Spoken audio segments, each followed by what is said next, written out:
Hai sobat semuanya, salam jumpa kembali dengan saya Dedi Junaidi di The Real Story TV, yang mana channel ini akan banyak menyuguhkan dan mengunggah sebuah cerita, sejarah, mitos, bahkan sampai ke asal-usul sebuah kota.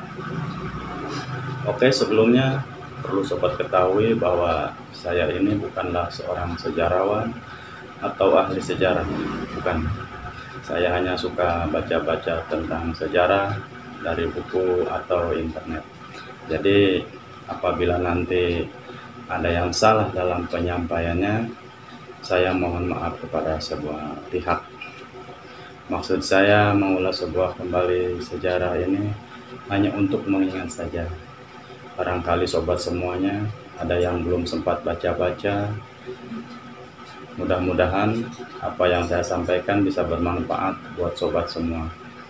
Oke, yuk kita langsung saja. Kita simak jalur ceritanya apa, atau sejarah apa yang akan kita ulas. Oke, sobat semua, kali ini saya akan mengulas dan membacakan sejarah orang Jawa dan orang Sunda. Oke, pernahkah sobat semua mendengar cerita atau sejarah orang Jawa yang tidak boleh menikah dengan orang Sunda? Dan jika kamu memaksakan kehendak, maka kamu akan mengalami nasib yang kurang beruntung, entah itu rumah tangga nggak langgeng atau masalah-masalah lain yang akan datang silih berganti. Mitosnya seperti itu yang sudah terlanjur berkembang di masyarakat umumnya di Jawa dan di Sunda. Jadi cerita itu bermula di tahun 1357 Masehi pada abad ke-14.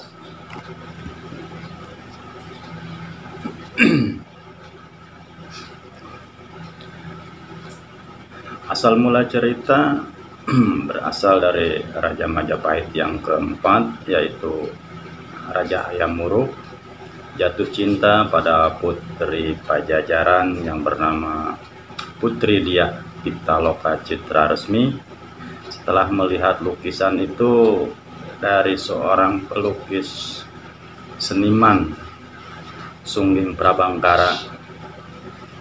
Hayam Wuruk ingin membersunting putri Pajajaran itu, maka disuruhlah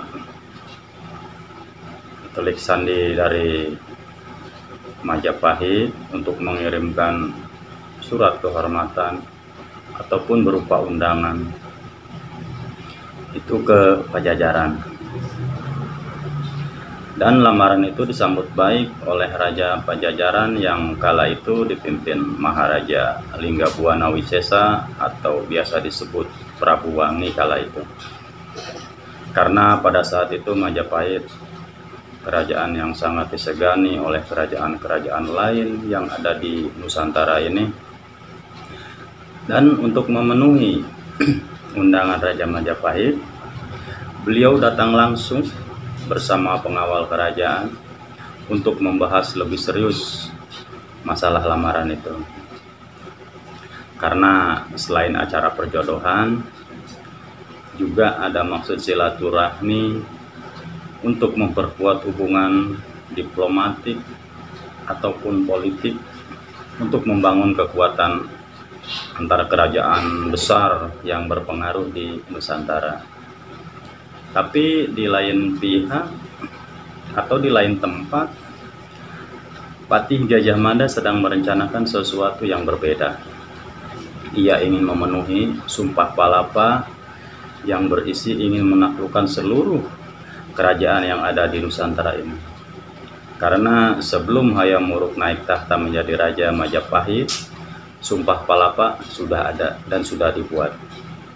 Oleh karena itu, karena hanya tinggal Pajajaran saja sebagai kerajaan besar di tanah Sunda yang belum ditaklukkan oleh Majapahit.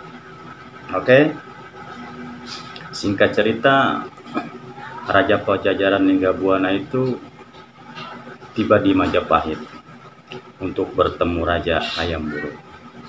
Maka sesampainya di Majapahit, rombongan ditempatkan di Pesanggerahan Bubat. Bubat itu adalah sebuah tempat kehormatan bagi para tamu negara atau kerajaan.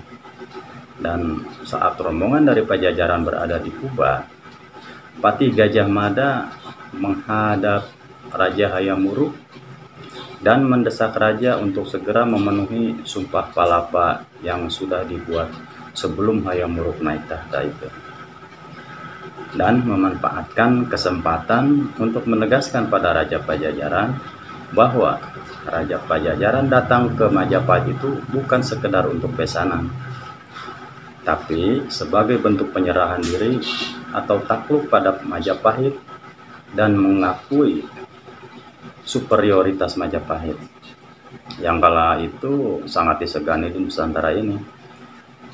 Hayam Wuruk saat itu bimbang antara menuruti keinginan Patih Gajah Mada atau tidak.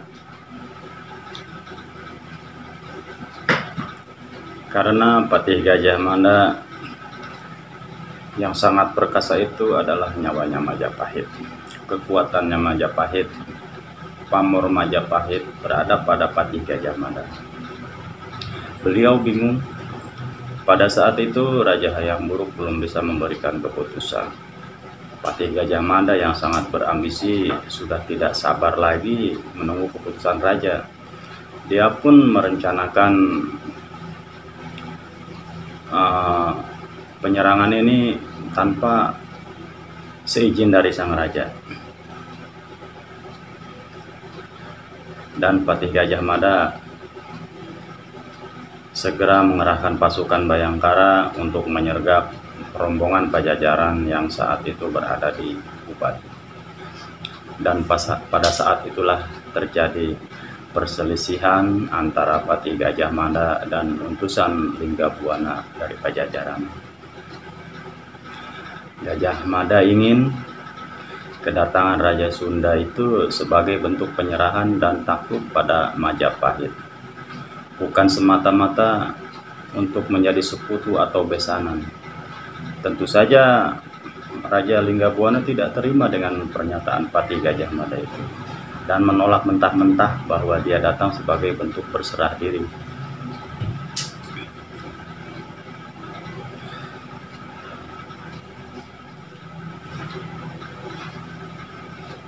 Dan saat itulah terjadi bentrokan pasukan Gajah Mada dan pasukan kecil dari Pajajaran, dan itulah yang dinamakan Perang Bubat. Pasukan Pajajaran kalah telak karena kalah jumlah, dan rombongan Pajajaran berada di sarangnya Majapahit, di sarangnya Gajah Mada. Karena memang pasukan dari Pajajaran tidak ada niat berperang, maka yang datang ke Majapahit hanya sedikit rombongan saja. Setelah terjadi peperangan yang tidak seimbang itu, akhirnya Maharaja Linggabuana dan para prajuritnya gugur. Tinggal Putri Dyah Pitaloka yang masih hidup karena tidak dibunuh. Namun, karena merasa kecewa terhadap penyergapan ini, Putri pun melakukan bela pati atau bunuh diri demi menjaga sebuah kehormatan. Itu biasa dilakukan oleh kasta kerajaan. Dan habislah semua rombongan yang berangkat ke Majapahit. Setelah kejadian itu, hubungan Raja Majapahit dan Hayam Wuruk, patihnya sendiri, dengan Mahapatih Gajah Mada sempat renggang. Karena Hayam Wuruk pun ikut kecewa atas kejadian ini, karena tanpa seizin beliau insiden penyerangan itu. Dan yang lebih kecewa lagi, putri impiannya yang ingin dipersuntingnya ikut gugur. Setelah kerajaan itu jadi tidak harmonis, entah urusan diplomatik atau urusan politik, hingga putra raja Pangeran Niskalawastu Kancana, adik dari Putri Dyah Pitaloka, naik tahta menjadi Prabu Pajajaran atau disebut Prabu Siliwangi I. ia memutuskan segala urusan diplomatik dan politik dengan Majapahit. Berlanjut membuat suatu maklumat atau himbauan kepada seluruh pengisi kerajaan Pajajaran untuk tidak berurusan lagi dengan orang-orang Majapahit atau menikah dengan siapapun orang dari Majapahit, ya umumnya mungkin dari wilayah Jawa di sekitar Majapahit. Takut nantinya tidak langgeng atau tidak bahagia, hingga berita itu tersebar ke seluruh tanah Pasundan, seolah-olah itu harus diikuti oleh rakyatnya. Padahal tidak demikian. Maklumat itu sebetulnya hanya untuk anggota kerajaan saja. Namun rakyat yang berempati jadi ikut-ikutan. Nah, begitulah penggalan cerita sejarah antara Majapahit dan Pajajaran. Tapi